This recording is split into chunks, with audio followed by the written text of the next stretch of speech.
Hello, in this video I'm going to look at how to find the exact values of trigonometric functions. So first of all, let me preface this with, if you're asked to find the exact value, that has a very specific meaning. That means you actually are not going to approximate anything.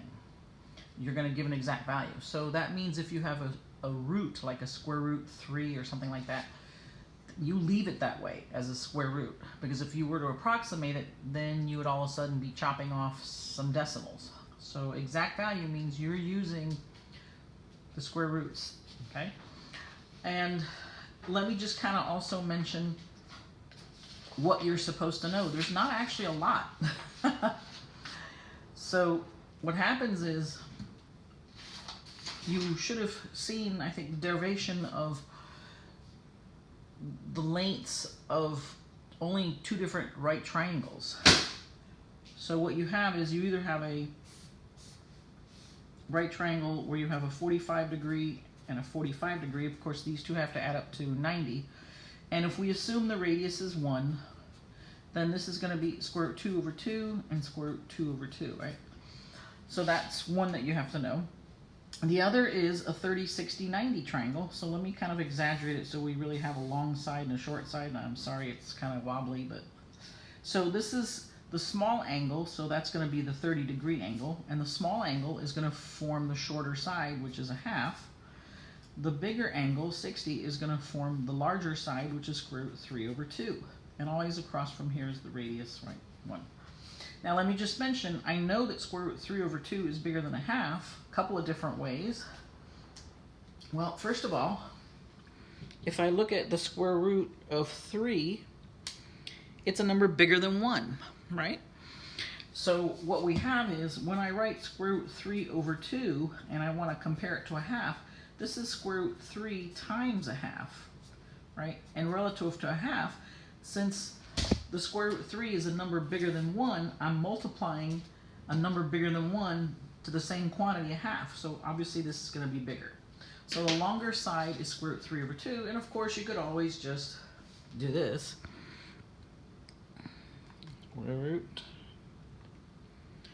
3 divided by 2 is going to be 0.866. And you know a half is 0.5, so you know that 0.866 blah blah blah is bigger than 0.5. All right, so this is, you need to have that in your memory. And essentially what you're going to do is, you're going to use this triangle either in one of two orientations. What's going to happen is, it's going to be on a circle, right? And when you're looking at your circle, again, I'm just reminding you this stuff. You're either going to have the 30 degrees here, right? And you drop your perpendicular to the x-axis, and so this is the long side, so you're going to have here the x is going to be square root 3 over 2, and then the y is going to be a half, right? Or you're going to have the 60 degree over here, right? And let me just do a different color. So in that case, your triangle is like this, right? Here's your right angle, and this is your 60 degree. So this is the long side, that's your y, that's going to be square root 3 over 2, and your x is going to be the short side, half, right? So really, those are the only two that might give you a little trouble. And then after that, you have the 45-degree angle, right? So you drop that here.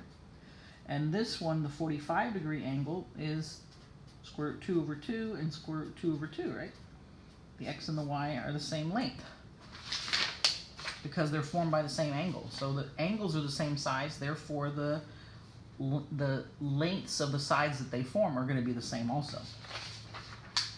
And then finally you have the quadrantal angles, right? Like if this is a unit circle, so this is a length of 1 in the radius, this is all x and no y, no x and all y, and so on and so forth. And then you can just reflect these into the different quadrants. Right? So I just want to remind you that. So now let's take a look at some values. Okay, suppose we look at, I'm just going to do several examples so you can see how this works. And you'll see it's kind of fun actually. Once you get through a few of these, you're like, oh, I see it now. So suppose they ask you find the exact value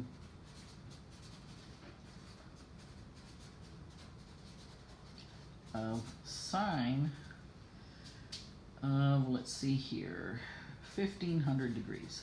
Okay? And you're like, well, the first thing you'd be like is, where's that? 1500 degrees.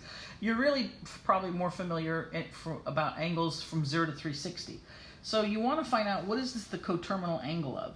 Well, technically what you want to do is back out all the full revolutions. So let me just show you the long way and then a shorter way. So let's say you have 1500 and you just do minus 360, so that's minus 1 revolution, minus 360, minus another revolution, minus 360, minus another revolution, so minus another 360. And once you get to an angle between 0 and 360, like 60, now you know that finding the sine of 1500 is the same thing as finding the sine of 60 degrees. Okay? Now another way of doing that would be to say, let's say I started at 1500 and I went minus, I'm just going to take a guess, 3 times 360. So I'm basically backing out 3 revolutions. And I'm at 420 and I'm like, oh, I'm close, so take out another revolution. Right? That's another quicker way to get there. The other way you could get there that's even faster, let me mention that, is to say I'm going to divide it by 360 and find out how many full revolutions there are. There's 4 full revolutions and then another part. So I know I can do 1500 minus 4 times 360, and then that's what I'll get left over is the 60 degrees. Okay? So that's really the fastest way. But I'm just showing you a few different ways, make connections, you know. All right, so now they're asking me to find the sine of 60, right? That's the same thing as finding the sine of 1500. So what I want to do is go, oh, okay, over here, I go 60 degrees, right? I'm going to rotate from 0 to 60 over here. And then I always drop a perpendicular to the x-axis, never the y-axis, right? So here's my 60 degrees, and I know that by the way, this is x-coordinate, I'm sorry, x-axis, y-axis. I know that it's one of these two here, right? It's a 30, 60, 90 triangle, and across from the 60 degree angle is the longer side, square root 3 over 2. Across from the 30 is the shorter side, a half. So what I have is I know this is a half, and this is square root 3 over 2. So the x is a half, the y is square root 3 over 2, and I know the r is 1. Okay? So now when they ask me for sine, I think of, well, what is the sine of any angle? It's the opposite, or the y, over the hypotenuse, or the r.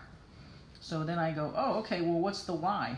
Well, it's square root 3 over 2, and the r is 1, so it's square root 3 over 2. Done. Okay. And you might want to pause. We're going to do several of these. Sorry about this. This gets so, you get a lot of bleeding through here when I write in the thick Sharpies. All right, suppose they ask you, what is cosine of negative 510 degrees? Pause the video, try it, see what you get.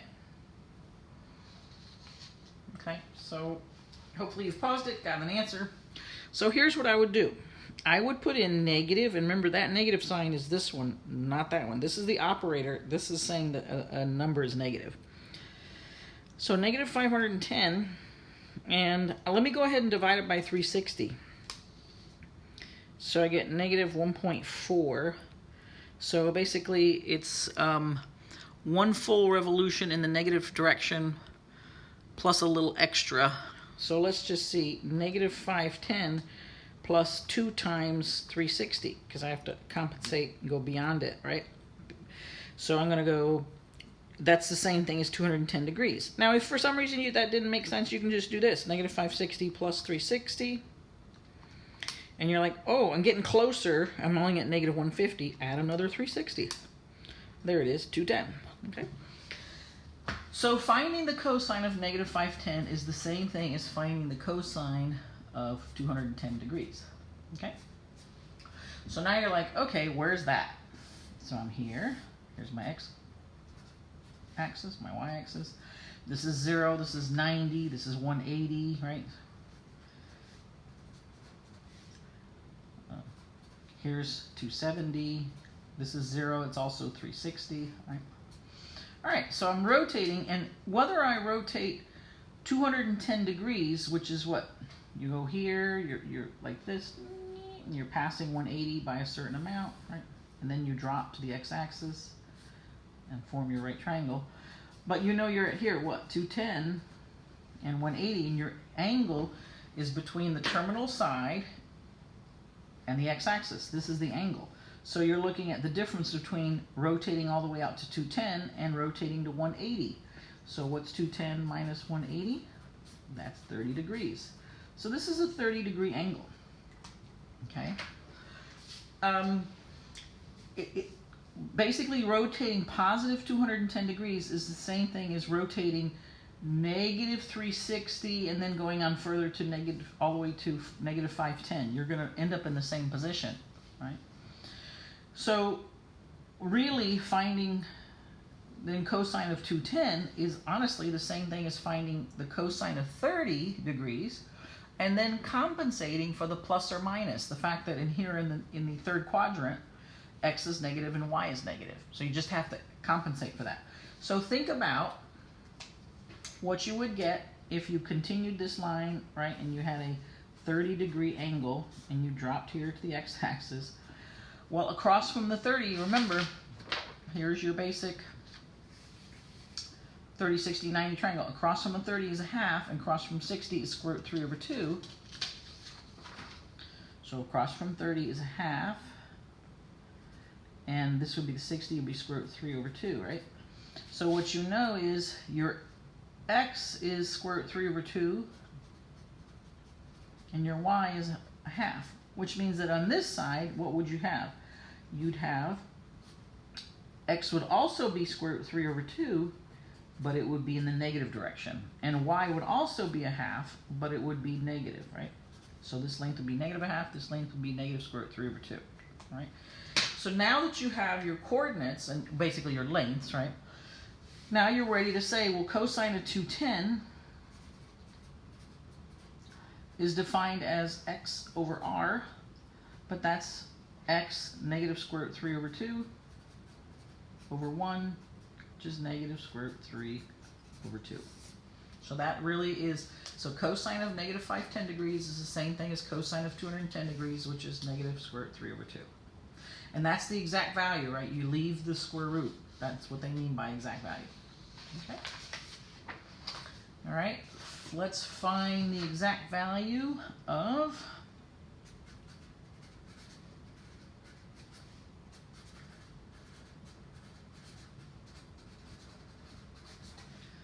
let's do tangent of negative 1,020 degrees. So pause the video. Pause the video and try it.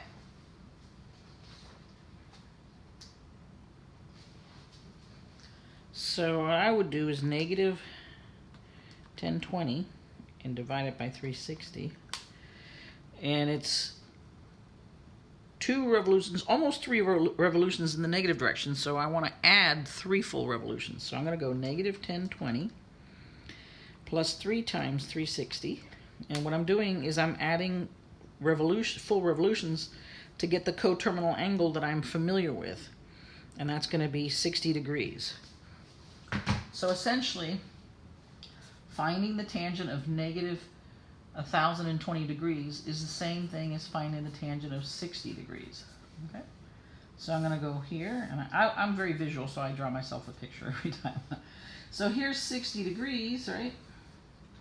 And I drop a perpendicular to the x-axis. This is 60 degrees, and I know, of course, this is 1. And I now know by memory all this, right? Across from the 60 degrees is the longer side. You only get 2 choices, square root 3 over 2 or a half when you have a 30, 60, 90 triangle. So this would be square root 3 over 2. This would be a half. So the x-coordinate, the x motion is a half, right? And the y motion is square root 3 over 2. So this is x and y. Now I go and remind myself, what is the definition of tangent, right? tangent of 60 degrees is the y coordinate over the x coordinate at that position, or that rotation, and the y coordinate is square root 3 over 2. The x coordinate is a half. Now you have a fraction divided by a fraction, so if you remember, what you do is you take the numerator and multiply it by the reciprocal of the denominator. So I've learned it as flip and multiply. So square root 3 over 2, flip it. So instead of half, I flip it 2 over 1 and then multiply it. So I end up having 2 square root of 3 over 2, but the 2's simplify out and you just get square root of 3. And that would be it. Now, that is your final answer. Tangent of negative 1,020 degrees is positive square root 3. Let me just mention here what's really going on, because I love explaining why you're doing what you're doing. So let's take a look at this. When you write square root 3 over 2 divided by a half, that's just an expression. There's no equal sign. It's not equal to anything. So you can't add anything other than 0, and you can't multiply anything other than 1, because if you do anything other than that, you're going to change the value. But I am allowed to add 0. I am allowed to multiply by 1. So what I'm going to do is I'm going to multiply by 1, but the choice I'm going to make is a strategic one. I'm going to take square root 3 over 2 over a half, and I'm going to multiply by 2 over 1, 2 over 1. Now that is 1. It's the same number over itself. But look what happens. I did it strategically so that these cancel out, and now I'm left with this in the numerator, and I just multiply across, right? So when I multiply across, I'll get that 2 square root 3 over 2. These cancel out, and I'm left with square root 3, right? So that's where you get the flip and multiply, because you're figuring out how to get rid of this. Okay? All right, let's do yet another example. Let's try secant. So find the exact value of secant 495 degrees. Again, pause the video. Pause the video and do this. So what I would get, I would do, well, on this one I can tell it's 495 minus 360, right? It's not that much more than one revolution. So I get 135 degrees. So finding the secant of 495 degrees is the same thing as finding the secant of 135 degrees. And so now I got to just say, okay, where am I? So here's the x-axis, here's the y-axis, here's 0, here's 90, here's 180 degrees. So I rotated here somewhere between 90 and 180, so 135 degrees. Remember the rule, you always drop to the x-axis, don't drop to the y-axis, drop to the x-axis. Here's your angle, right, between the terminal side of the angle and the x-axis. And now what's this difference between 180 and 135? And I really don't care what order I subtract them in. I'm just trying to find what is this rotation, right? What's this angle? So I'm just going to make them both positive and then find the difference, right? So you should get 45 degrees, right? So now you're dealing with a 45, 45, 90 triangle. So what you know is the x is square root 2 over 2, and the y is square root 2 over 2, but I'm in quadrant 2, so the x is negative and the y is positive. So what I have here then, let me just write down what would be the coordinates. The x would be negative square root 2 over 2, and the y would be positive square root 2 over 2, right? X, y.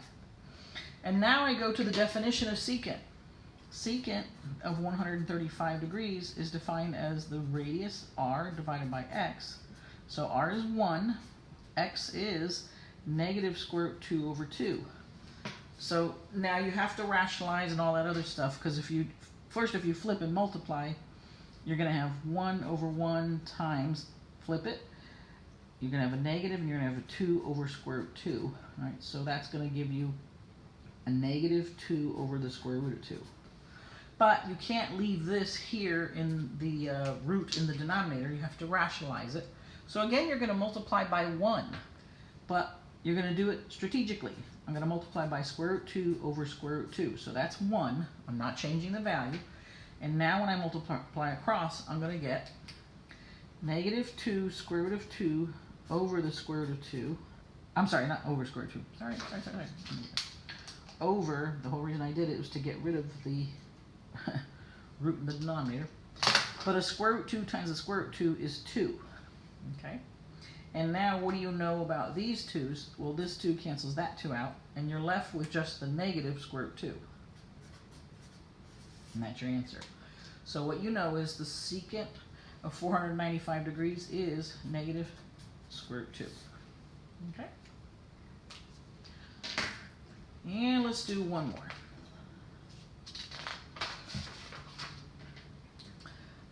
So find the exact value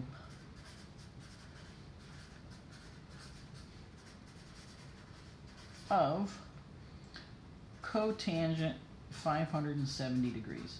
Okay? So again, pause the video, try it, see what you get. So I would take 570 degrees and back out or subtract out a revolution, and I get 210 degrees. Now that's something I recognize, right? It's between 0 and 360. So I'm like, okay, let's find it. Where is it? So here's the x-y axis, the y-axis. What would you say? This was 210 degrees, right? The coterminal angle. So I'm actually going to be here. I'm rotating from 0 to 90 to 180 to a little bit past it, somewhere between 180 and 270. I'm going to be here at 210 degrees, right? Now, what's the rule? Drop to the x-axis, okay? And this is the angle. It's the angles between the terminal side and the x-axis. There's your angle. So now I want to know what's the rotation right here between the terminal side and the x-axis. Well, it's the difference between 210 and 180, right? So if you say 210 minus 180, that's what, 30 degrees. So this is really a 30-degree angle here. So this is, again, a 30, 60, 90 triangle. So, of course, because you know this so well now. Then how do I go ahead and label the x and y coordinates? Well, I know that across from the 30-degree, right, is the short side. So the y is going to be a length of a half, but it's negative because it's in the third quadrant. The x is the long side, right, because we understand this is a 60 degrees, right? So this is forming the longest side. So this is negative square root 3 over 2. So now I have the coordinates, the x and the y coordinates, and they're asking me to find cotangent of 210 degrees or 570, it's the same, is defined as x over y. So now you say, well, the x is negative square root 3 over 2 divided by the y, which is negative a half. This is a fraction divided by a fraction. What do? I call it flip and multiply. You might have learned something different, but something like that. So negative square root 3 over 2 times, I'm going to flip it, 2 over 1, and there's my negative. And now multiply. So negative times a negative is a positive. Then I have 2 square root of 3 over 2 times 1 is 2. But the 2's cancel out, so I'm left with square root 3, and it is positive. Okay? All right, thanks so much for listening.